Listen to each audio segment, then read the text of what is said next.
साक्षी ने जैसे ही दरवाजा खोला वह चौंककर 2 कदम पीछे हट गई। सामने खड़ा टोनी बगैर कुछ कहे मुस्कुराता हुआ अंदर दाखिल हो गया। तुम यहाँ पर? साक्षी चौंकते हुए बोली। क्या भूल गई अपनी आशिक को? टोनी ने बेशर्मी से कहा।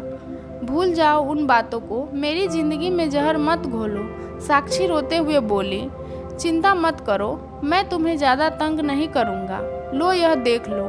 टोनी ने एक लिफाफा साक्षी को देते हुए कहा।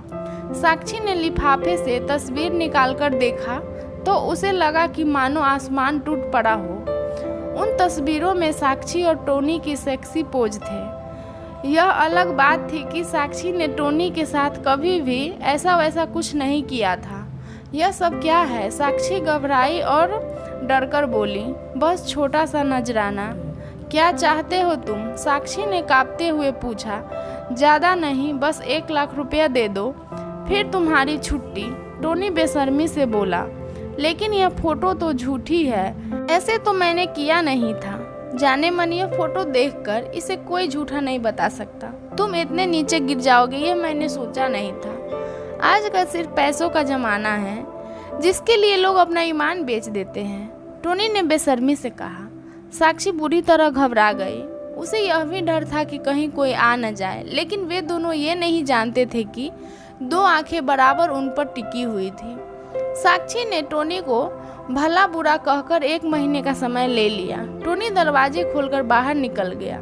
एकाएक साक्षी की रुलाई फूट पड़ी। वह लिफाफा अब भी उसके हाथ में था। सहसा उन 2 आंखें वाले मालिक दीपक कमरे में आए और चुपचाप साक्षी के सामने जाकर खड़ा हुआ। उसने हाथ बढ़ाकर वह लिफाफा ले लिया। देवर जी तुम? साक्षी एकाएक उछल पड़ी। जी। यह लिफाफा मुझे दे दो प्लीज, साक्षी कांपकर बोली। चिंता मत करो भाभी, मैं सब कुछ जान चुका हूँ, लेकिन यह तस्वीरें झूठी है। दीपक ने वे फोटो बिना देखे ही टुकड़े टुकड़े कर दिए। मैं सच कह रही हूँ, यह सब झूठ है, साक्षी बोली। कौन था वह कमीना जिसने हमारी भाभी पर कीचड़ उछालने की कोशिश की? दीपक ने पूछा।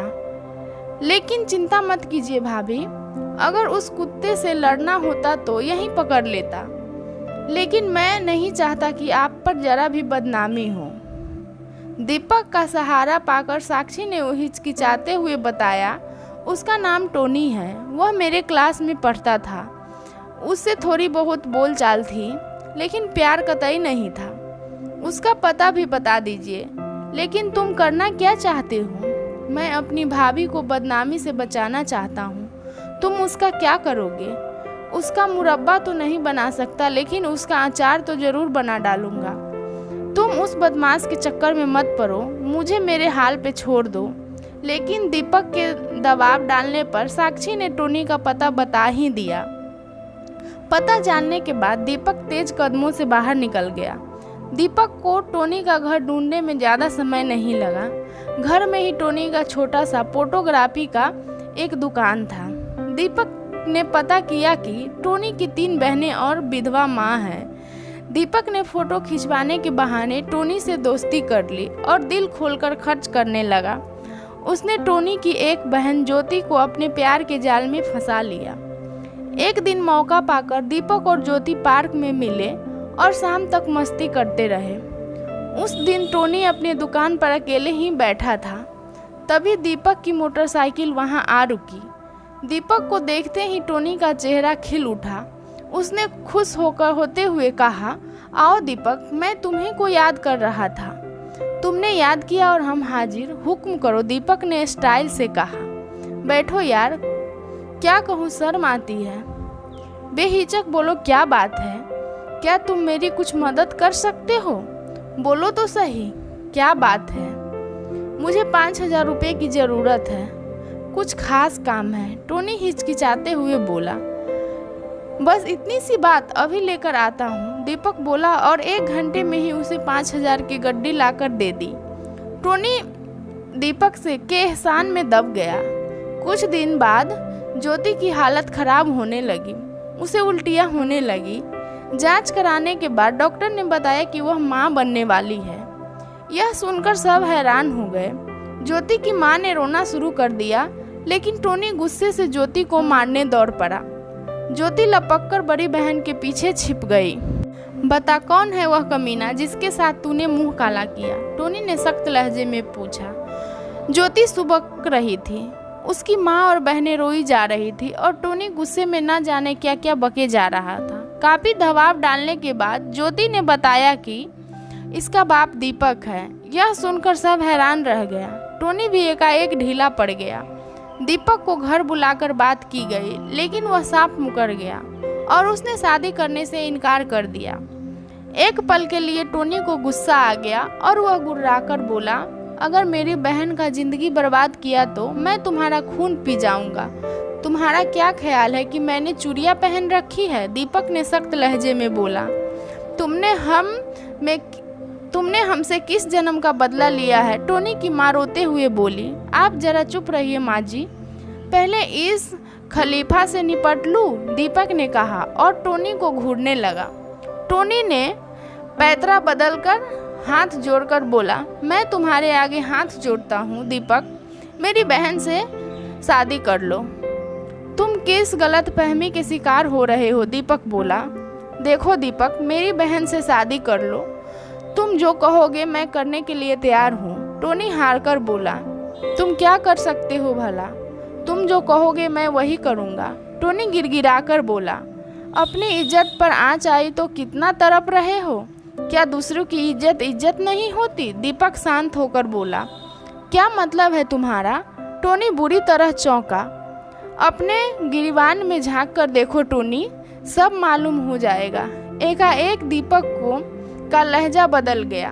टोनी सब कुछ समझ गया कि उसकी माँ और बहनों को बाहर भेजना चाहा, लेकिन दीपक उन्हें रोक कर बोला, अब डर क्यों रहे हो? घर के सभी लोगों को बताओ कि तुम कितनी मासूमों को बसा बसाया घर तबाह करने पर तुले हो।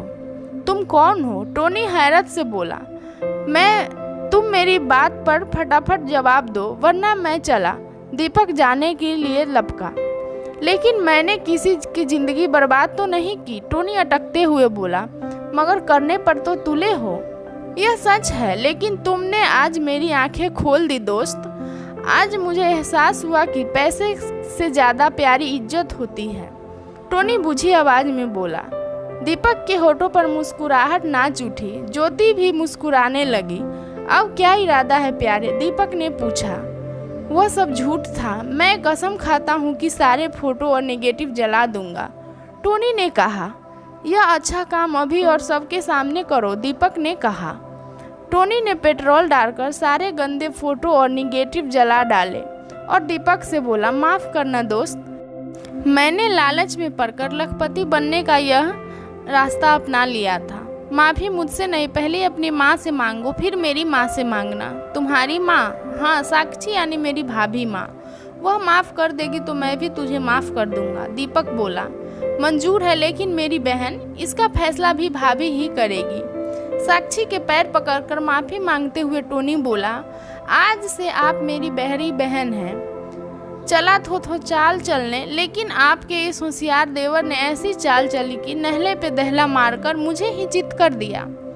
क्या इस नालायक को माफ़ कर सकेगी?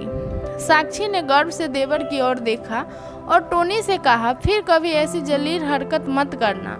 माफ़ी मिलने के बाद टोनी ने साक्षी को अपनी बहन और दीपक का मामला बताया तो साक्षी ने दीपक को घूरते हुए पूछा, दीपक ये सब क्या है? यह भी एक छोटा सा नाटक है भाभी, आप ज्योति से ही पूछिए, दीपक हंसकर बोला। ज्योति आखिर किस्सा क्या है? टोनी ने पूछा।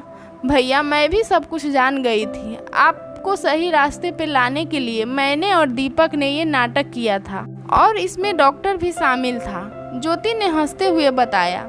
चल, तूने छोटी होकर भी मुझे राह दिखाया है, अच्छा किया। मैं तेरी शादी दीपक जैसे भले लड़के से ही करने के लिए तैयार हूँ। दीपक ने इजाज़त मांगने के अंदाज में भाभी की ओर देखा।